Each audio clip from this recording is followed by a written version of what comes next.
ኦሪት ዘፍጥረት ምዕራፍ 17 አብራም የ99 ዓመት ሰው በሆነ ጊዜ እግዚአብሔር ለአብራም ተገለጠለትና እኔ ኤልሻዳይ ነኝ፣ በፊቴ ተመላለስ፣ ፍጹምም ሁን፣ ቃል ኪዳኔንም በእኔና ባንተ መካከል አደርጋለሁ፣ እጅግም አበዛሃለሁ አለው።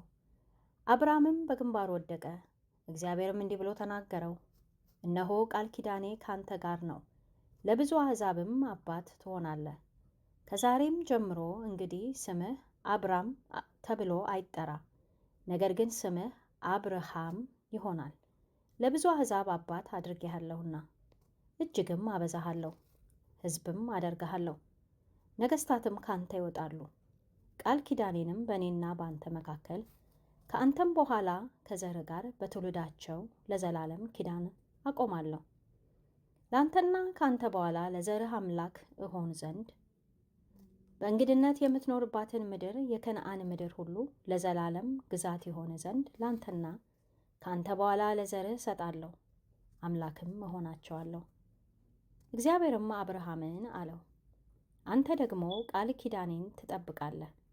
አንተ ከአንተም በኋላ ዘርህ በትውልዳቸው በእኔና በአንተ መካከል ከአንተም በኋላ በዘርህ መካከል የምትጠብቁት ቃል ኪዳኔ ይህ ነው። ከእናንተ ወንድ ሁሉ ይገረዝ፣ የቁልፍታቸውንም ሥጋ ትገርዛላችሁ። በእኔና በእናንተ መካከል ላለውም ቃል ኪዳን ምልክት ይሆናል። የ8 ቀን ልጅ ይገረዝ፣ በቤት የተወለደ ወይም ከዘራችሁ ያይደለ በብርም ከእንግዳ ሰው የተገዛ ወንድ ሁሉ በትውልዳችሁ ይገረዝ። በቤት የተወለደ በብርህም የተገዛ ፈጽሞ ይገረዝ። ቃል ኪዳኔም በሥጋችሁ የዘላለም ቃል ኪዳን ይሆናል።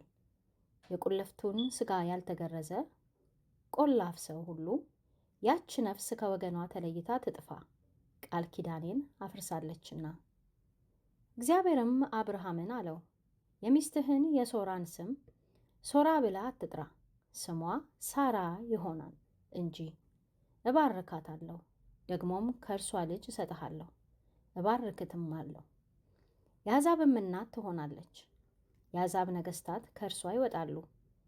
አብርሃምም በግንባሩ ወደቀ፣ ሳቀም፣ በልቡም አለ፣ የ100 ዓመት ሰው በውኑ ልጅ ይወልዳልን? 90 ዓመት የሆናትም ሳራ ትወልዳለችን?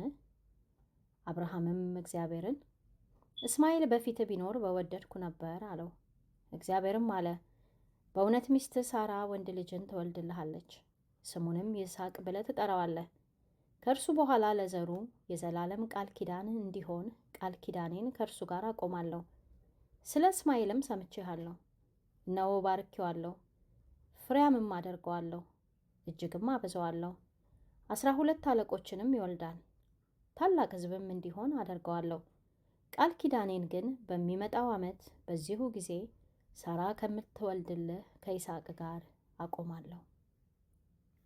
ንግግሩንም ከእርሱ ጋር በፈጸመ ጊዜ እግዚአብሔር ከአብርሃም ተለይቶ ወጣ። አብርሃምም ልጁን እስማኤልን በቤቱም የተወለዱትን ሁሉ በብሩም የገዛቸውን ሁሉ ከአብርሃምም ቤተሰብ ወንዶች ሁሉ ወሰደ። የቁልፍታቸውንም ሥጋ እግዚአብሔር እንዳለው በዚያው ቀን ገረዘ።